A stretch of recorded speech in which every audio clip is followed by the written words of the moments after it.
Bonjour peuple de Dieu, ça dépend de l'heure par laquelle au besoin d'Abisso.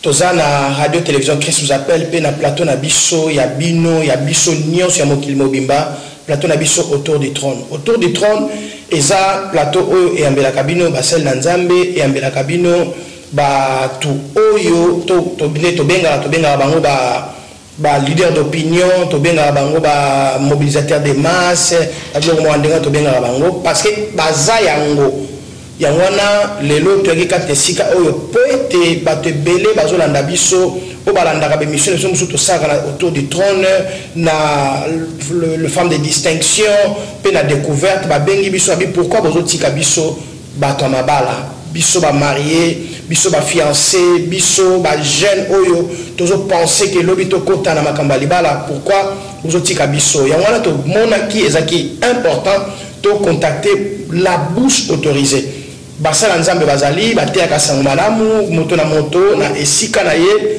to na lotomo o nzambe atia kati na ye pe na maloba o nzambe mission o pardon nzambe a pesaye yangwana c'est pour cela tongaki to benga l'homme oyo aza pembeni na ngai na plateau na ngai autour du trône c'est le pasteur Patrick Sessou Kamba. Bonjour pasteur. Bonjour docteur. Balandi ya radio télévision Christ vous appelle précisément na plateau ya autour du trône ba senga ki tolekisa mutu oyo alobaka na para nzambe makambo oyo etali libala. Alors to mettre un peu ko tambola na kati ba relation oyo tozana ngo et to ko trouver que moko abatwana ezali pasteur Patrick. Est-ce que tu te sens à l'aise oyo bisa bana nzambe na mokili mobimba oyo bazolanda yo na plateau ya autour du trône oyo bisa bango que tu es à l'aise pour na kolobana bango makambo etali mariage? Oui, merci docteur Milton, que Dieu soit loué. Nous rendons grâce à Dieu pour la grâce qu'il nous a accordée, pour la force, pour tout ce qu'il nous a accordé, pour pouvoir être là aussi au milieu de vous, autour du trône. Et nous disons, comme Paul avait dit, nous ne connaissons qu'en partie. Comme nous ne connaissons qu'en partie, nous voulons partager cette petite portion de la connaissance que nous avons reçue de la part du Seigneur pour que et nous nous sentons à l'aise de le faire. Ok, merci pasteur Patrick, vous vous sentez à l'aise de parler du mariage. Oui. Merci pasteur Patrick. Alors, de tout côté awate batebele balanda kabiso balanda ko na maté amoko te ka tesika o bazaki beni babi mais mutu wana pe on dirait so boleki seli biso ye akopambola biso. Alors biso to linga ki lokole ezaki kama mariage o basengi biso to luka vraiment bato balobaka ngo. Dans ma conférence, ngai na za témoin na landaki yo dans ma conférence au pour tenir sur le mariage. Et tout le monde qui o leka mutaliboso katesika et c'est pour la première fois au passer la plateau autour du trône. Est-ce que l'impression na yo eza nini? Oui, l'impression na yo eza il y a SNGOP, il y a reconnaissance. Naza vraiment reconnaissant. Je ne m'estime pas être au-dessus des autres. Je ne m'estime pas connaître plus que les autres. Eza kaka choix oyo nzambe asali pour que Ngandena a choisi pour nous parler du mariage dans le la banda ko batie TV moko bato belé même nanda kuna yo mama passer azotala. Amen. Mabota bavandi bazotala église mission Emmanuel bazotala. Olobana nini avant to banda pe bato mususu o bazotala yo maintenant va s'abonner pété. Olobana bango nini comme message parce que pour tout compte sikoyo na moment moka turbulence. Oui,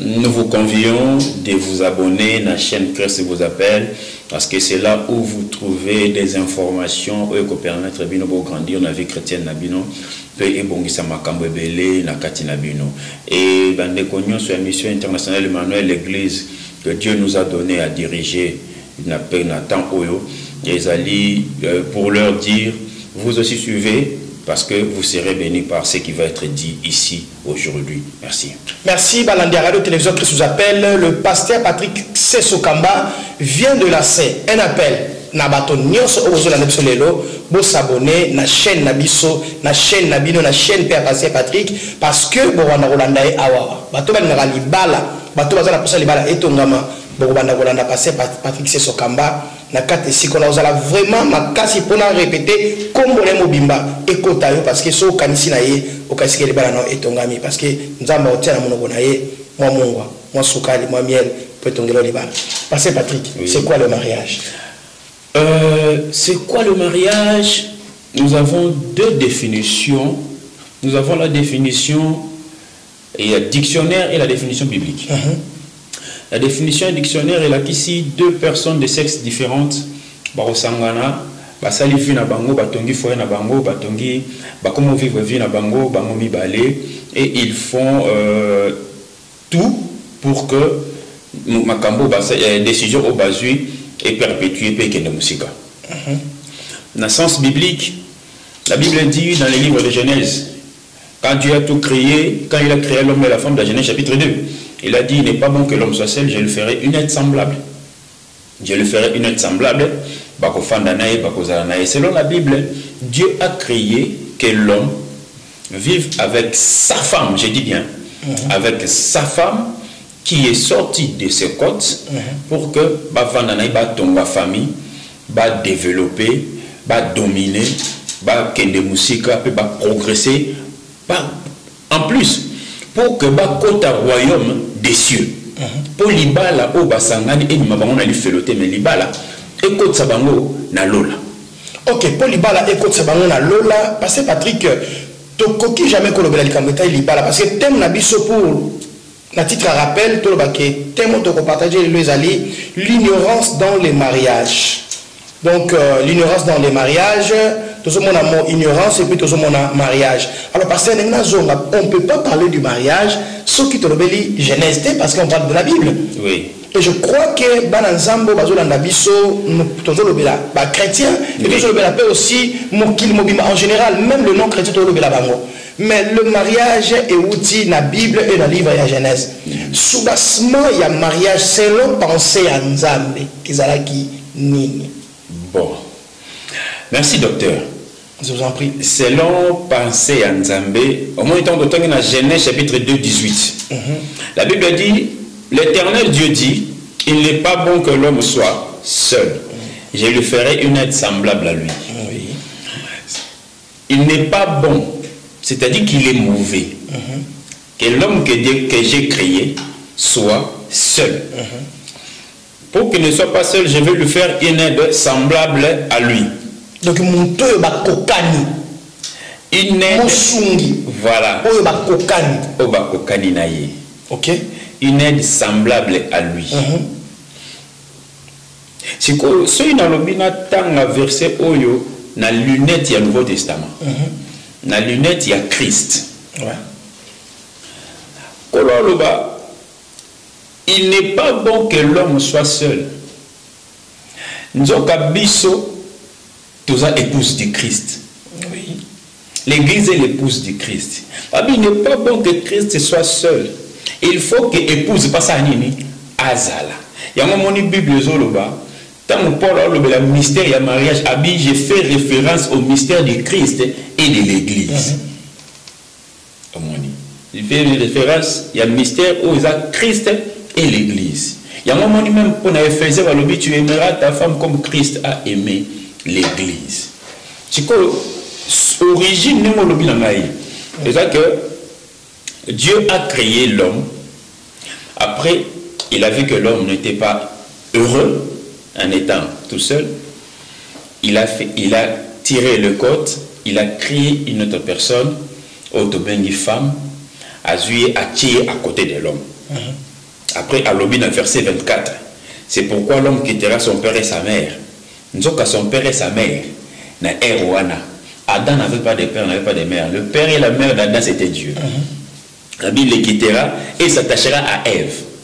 Les deux, ils deviendront une seule chair. C'est-à-dire que même ceux qui te l'ont dit que Aza aide Nangaï, toza une seule chair. C'est-à-dire que quand Dieu a créé le mariage, il a créé le mariage pour que l'homme et la femme soient une seule chair. Alors, nous avons créé une seule chair. Oui. Je passe Patrick, dans 4 versets au Tangi, dans que naturel quelque chose que Dieu a créé pour Adam une aide semblable à lui. Est-ce que dans les mariages, nani azamu nene, nani azamu kie, nani aleki muninga, nani azana se? Voilà la première question. Deuxième question, tango tangi na kati ya Biblia, robiete Nzambe alalisi Adam pongi makasi na kono tangi teme wana tango bande koloba. Robike alalisi Adam pongi makasi alongoli mopanzi mokuwa na mopanzi. Pona alongoli mokuwa na mutute pona longola ki moko na lokolote aponi moko na mopanzi wana pe ezaka mwa kotumisa mitu ya bato ya wana redi ke lokola nzamba tia na kati ya monoko mwa miel ya kolobela babala ni yebisa biso pona nini na motute mokuwa pona nini na makolote mokuwa aponi kana mopanzi ya liboso na bango mibale mwasi na mobali nani mokolo nani aleki moninga na kati ya libala. D'accord, merci beaucoup docteur pour la question Oyo. Au moins dans Matthieu 19:6, Bible dit ainsi ils ne sont plus deux, mais ils sont une seule chair. Avec que l'homme ne sait pas point ce que Dieu a joint. Ce qu'on a expliqué le mot. Quand on dit que la femme a été créée à partir de la côte de l'homme qui était tiré de son côté. Nous voyons l'ossature osseuse des côtes.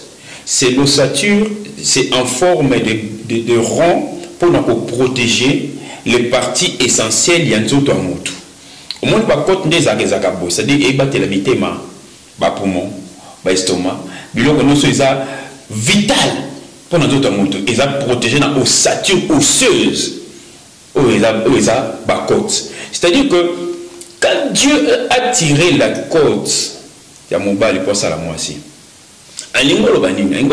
Moi si Azawa n'a la aide semblable pour nous protéger vie ya mobali nae. Est-ce que mutumo azola na ngai? Ya bi balé lobi. Ya eka wana. Azwa ki na mupanzi pour anya azwa ki na likolote pour azwa ki na mutote. Alors les deux devenant une seule chair, je lui ferai une aide semblable. Et nous, c'est parce que parce que tu peux écraser bango. Parce que d'ailleurs, il y a besoin que nous je t'écrase. Il y a besoin de cerveau parce que moi, c'est le baganga, tu as besoin de cerveau dans la licona. Azuna mupanzi pas le aza aide nanga semblable. Aza na likolo nanga te, aza pe na se nanga te, maza aide nanga semblable. Maintenant fungolo mo place wana. Fungola papa. Et lingi kola que ça te que parité ezali. Ça veut dire que Bible loba Dieu est le chef du Christ. Christ est le chef du mari et le mari est le chef de sa femme. Malgré le fait que Tozala, azala être semblable na ngai, ngai naza chef ya mwasi na ngai. En tant que mobali, dans le mariage, je suis le chef de ma femme.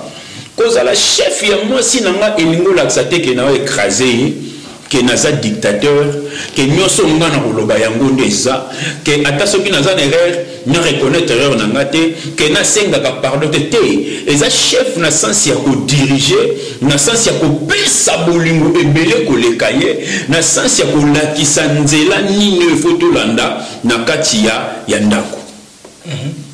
Donc yangwana nzamba sepelaki asala mwasi na mobali to azwa mwasi na moko ya mopanzi. Yes. Baza bato o nzamba sali bango na bokokani. Mais na kati ya libala bapesi mobali azala lokola motambusi ya ngunduka ya train.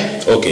Donc voilà. Alors bato bozolanda biso bozomona la dimension au passé Patrick azom mabiso. C'est pour nous dire que moi si aza et le côté otoni ataye aza et le pamba yo muyaka oyo te moi si aza muyaka te kolandisa mama lo banzambe pe soubassement ya création ya moi si aza te po ba materaye aza pete ke aza la likolo ya mobali yo kutu ngamtu na lokota yo ngamtu na bimisa mbonga libala ngai te wa bomote ezande ke moto oyo bakokani na ye po basala na ye nzela elongo pe passer abimisusu makamususu na ba français otamsunga na yo kimbala liboso alobi ke mwasi olobi nini soki sokola tiri soki nini olobi wana l'ossature osseuse ozolanda parce que makambo papa Patrick alobi alingelo bake mwasi azawana pona abatela biloko nyonso ya motuya osalaka ke mobali azala na bomo pe bomo ya molai kwazwa kimia alors alandi ke mwasi aza kimia mobali.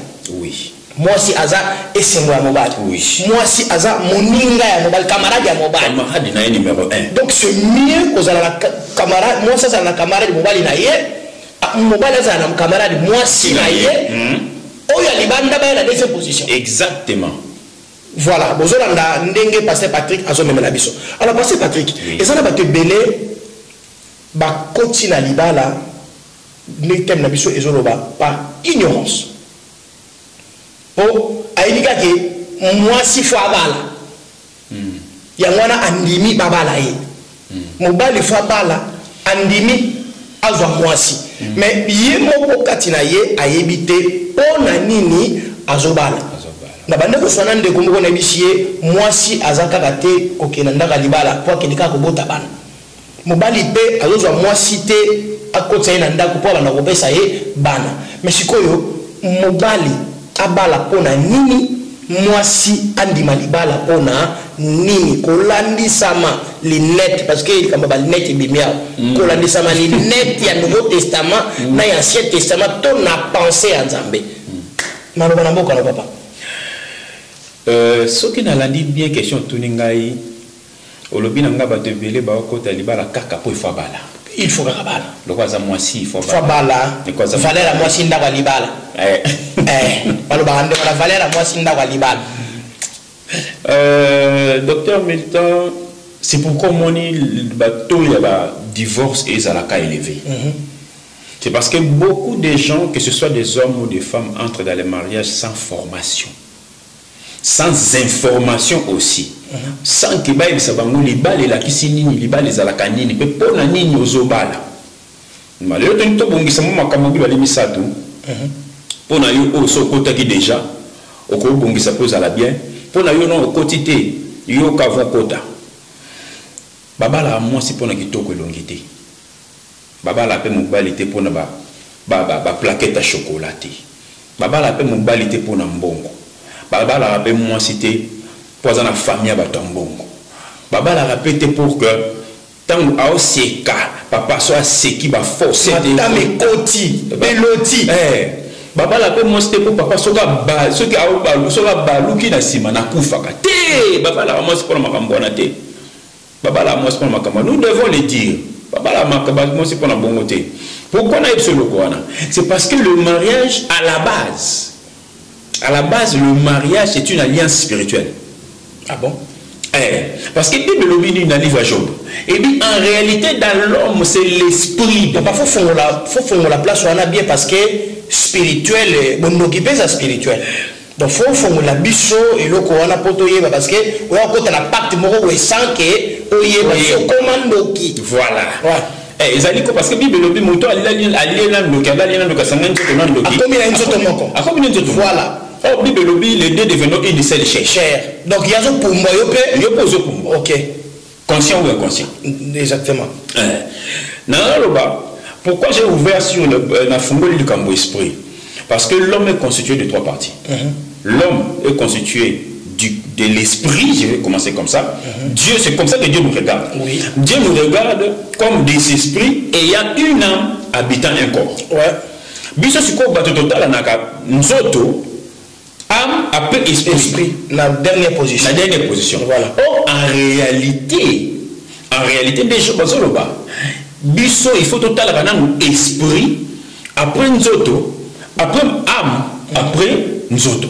OK. C'est que les hommes nous commettons beaucoup d'erreurs il y a au sopanaka na nzoto. Sans chercher à savoir du point de vue spirituel eza ni do aza nani. Papa na lobango toujours et ça peut te tambola na nzoto yango so mona batno so ba tambola na nzela basa na nzoto so te lobi to tambola na molimo nde to mona ba monstre na nzela pour mutu spirituellement za ndeke spirituellement za mututé spirituellement za mututé spirituellement za ndeke yango passer Patrick na zo mon ke maloba tozana ba ya musu na quartier ya mobali ya moka mwasi tozali na quartier omona toyebela ye kindoki te banda tokola kaya na biso apeso pe mwa lipati ndoki leso madendo olie pe toyebela ye ndoki te mais tanga kendaka kobala kindoki ebena kuna libala siko na une personne explique mon dernier. Je suis en train de parler des réalités spirituelles du mariage. Oui. Le mariage n'est pas seulement une alliance physique. C'est aussi spirituel. C'est aussi une alliance spirituelle. Ouais. Parce que en réalité, il y a un esprit. Il y a un esprit.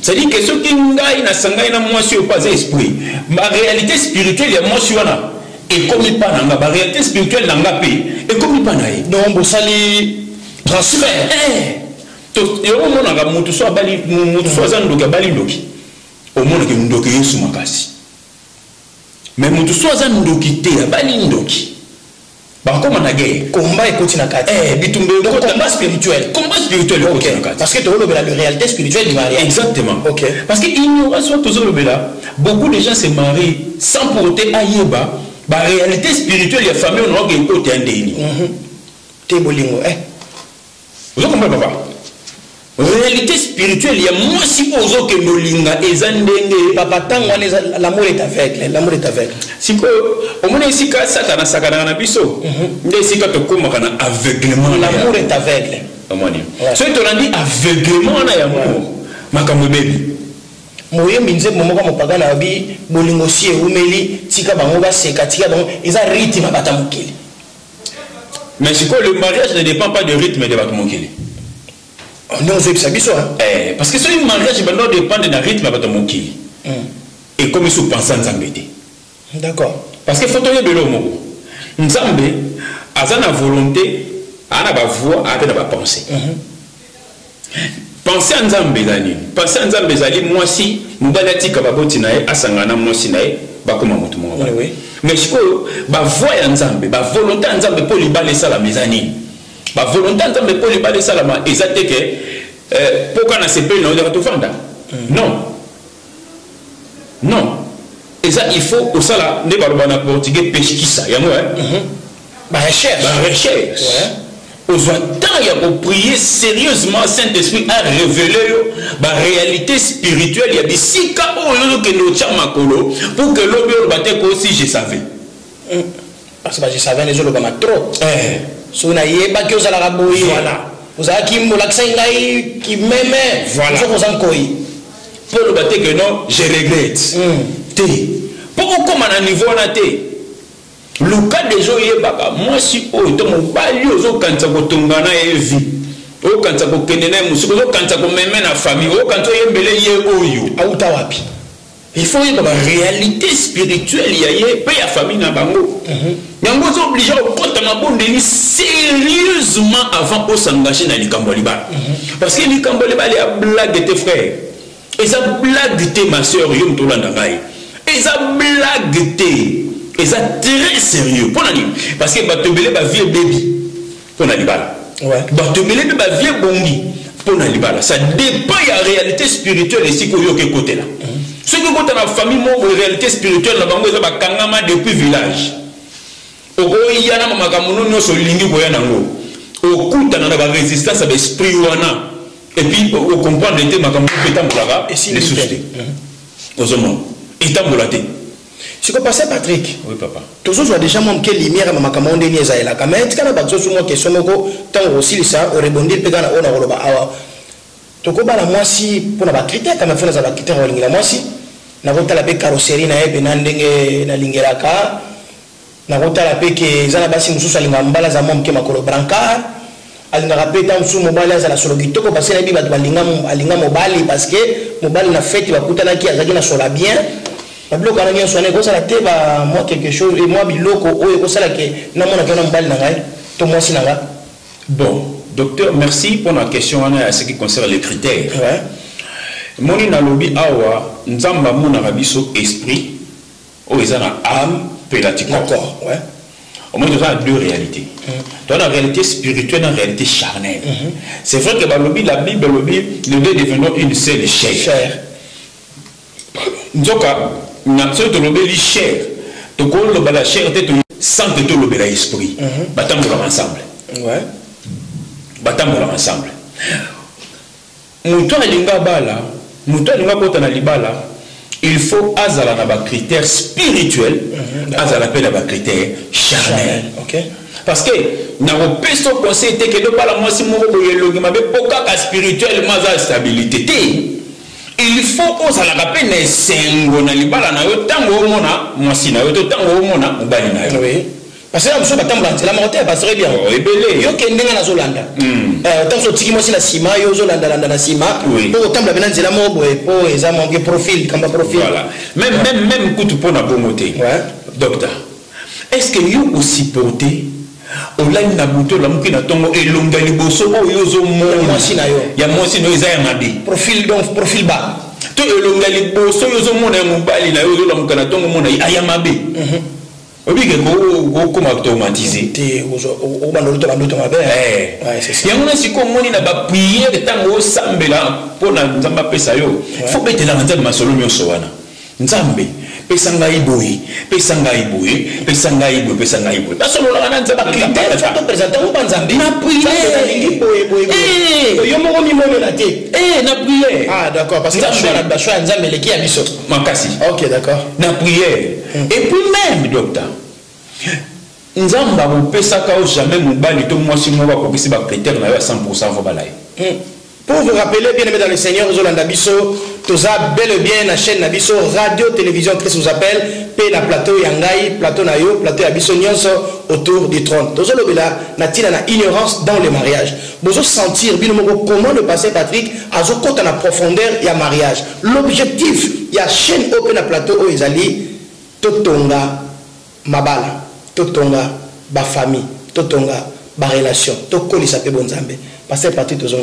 Merci beaucoup. Namanakoloba, on ne parle jamais avec totalité à ma critère et coca. Tu sais pourquoi j'ai dit ça? C'est parce que l'homme de nature est imparfait. Ouais. Mon de nature est imparfait.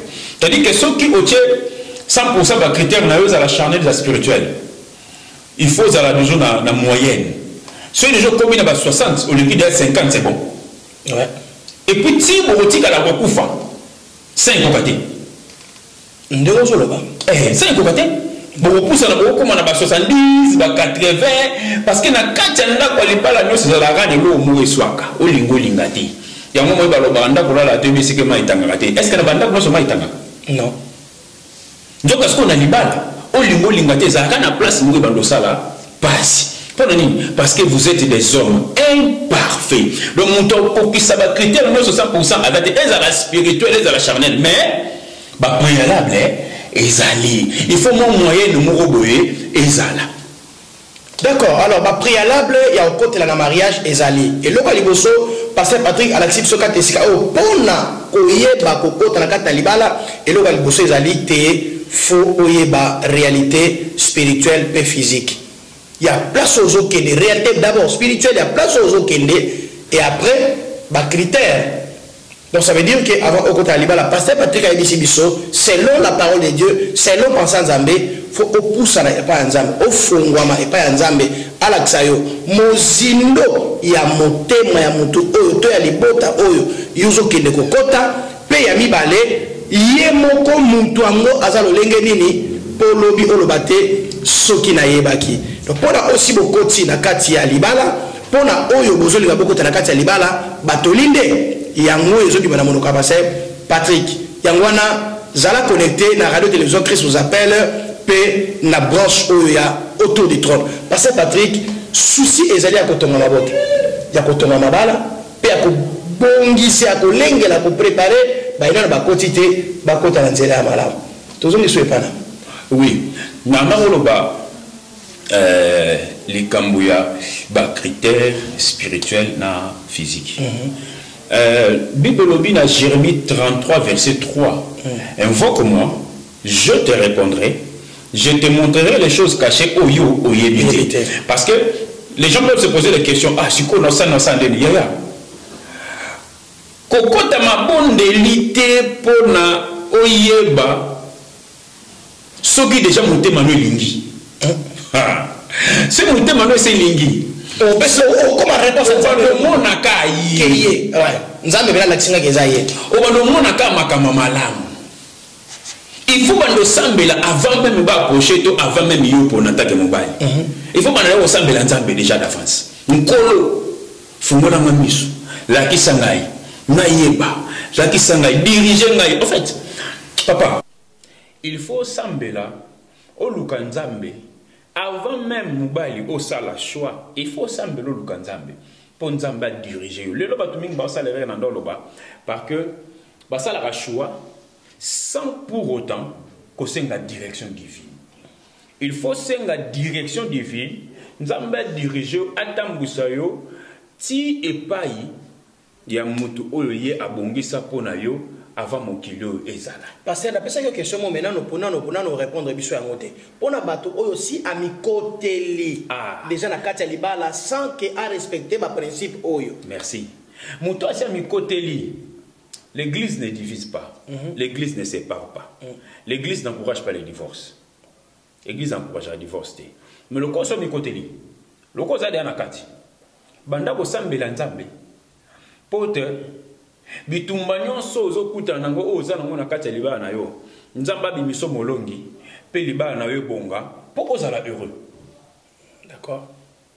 Lukaka nzambe lo musuna ko loba na te luka nzambe sambela sérieusement yebisa nzambe a fungola ba porte a bongisa makambo na yo libala no bonga e nzamba za na nguya ya ko changer makambo nyonso azana nguya ya ko bongisa nyonso. Nzambe azana nguya ya ko changer makambo nyonso ya ko bongisa nyonso même oyo ezalaki ya ko beba pasteur au tali caméra parce que nous avons cité déjà au tali caméra au pesa message et pas ya bana nzambe o bazolanda biso ba fidèle ya mission internationale Emmanuel ba fidèle ya monde entier ba membre ya Christ vous appelle pe ba membre ya corps à Christ ba abonné à radio télévision Christ vous appelle pesa bango message ni ne sengeni basala pona aussi ba koti par erreur pona o balingi ba kota en fait ba koya na masengeni ate bango na bazoyoka yo.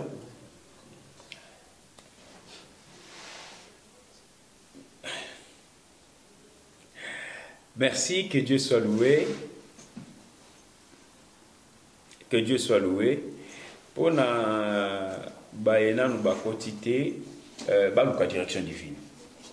Bakende bikende la te baluka direction divine basala makambo selon Nzambe. Pour na ba oyo basi bakoti déjà baluka Nzambe pour na ba situation na bango pe basambela Nzamba kosunga bango et libala na bango ko bonga va s'en sortir et tout va bien se passer. Mot de la fin. Pour le mot de la fin, nous bénissons l'Éternel pour cette tranche.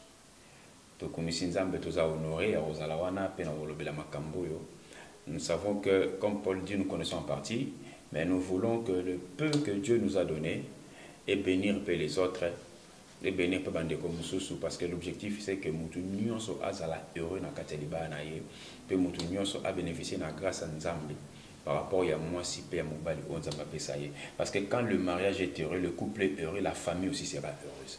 Tant que la famille est heureuse, la nation aussi sera heureuse. Même l'église est aux années 5. Pourquoi? Parce que le couple, l'église est construite des familles. La famille est aux années 5.